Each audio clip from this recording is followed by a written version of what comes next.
Am I the a-hole for not tipping after overhearing what my waitress said about me? I, 30 female, was at a restaurant last night with my mother. She was meeting my boyfriend's mom for the first time. We're punctual people, so we got there about 30 minutes before our reservation. We got seated with no issues. It took the waitress 20 minutes to get to our table, even though the restaurant was pretty empty. Right away, I could tell she didn't want to wait on us. She didn't greet us with a hello. She just asked what we wanted to drink. We told her, and I noticed that she didn't write our order down. It took another 15 minutes for our drinks to get to our table, and they were wrong. It's hard to mess up a ginger ale and a vodka soda, but she did. My mom pointed out that she didn't order a Pepsi, and the waitress rolled her eyes, took my mother's glass, and disappeared. I excused myself to use the washroom shortly after. I had no idea where I was going, so I went to the entrance to ask one of the hostesses there. While I was walking up to the server area, I overheard my waitress talking to some other hostesses. She was pissed that she had to wait on a black table because they never tip well. My mother and I were the only black people in the restaurant. She wasn't even whispering when she said it either.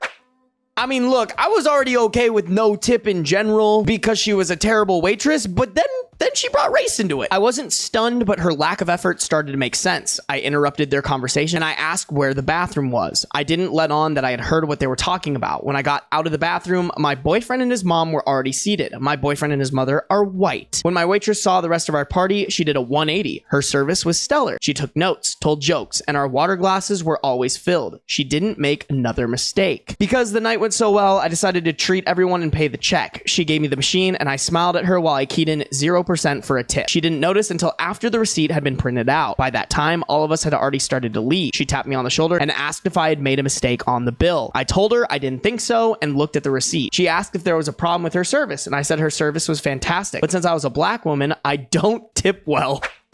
She deserved that. Absolutely 100%. Her face went white and she kind of laughed nervously and I laughed as well. I walked out after that, but my boyfriend's mom asked what had happened. I told her what I had overheard and my boyfriend's mom said that I should have tipped her anyway because it shows character. She seemed pretty pissed at me after that. My boyfriend and my mom are both on my side, but I'm wondering if I should have just thrown in a $2 tip. Yeah, no, honestly, fuck it, be petty. I'm all for the petty play here, not the a-hole. In the grand scheme of things, is it better to maybe address that head on, correct it, and then be the bigger person? Sure, but that person didn't deserve a tip. Why would you give someone your hard-earned money who is clearly racist and refuses to give good service to you just because you are a certain race? If someone makes a comment about me being Asian at a restaurant and I overhear it, they're not getting any of my money. If anything, I'm going to their manager and I'm like, hey, this girl's racist as fuck.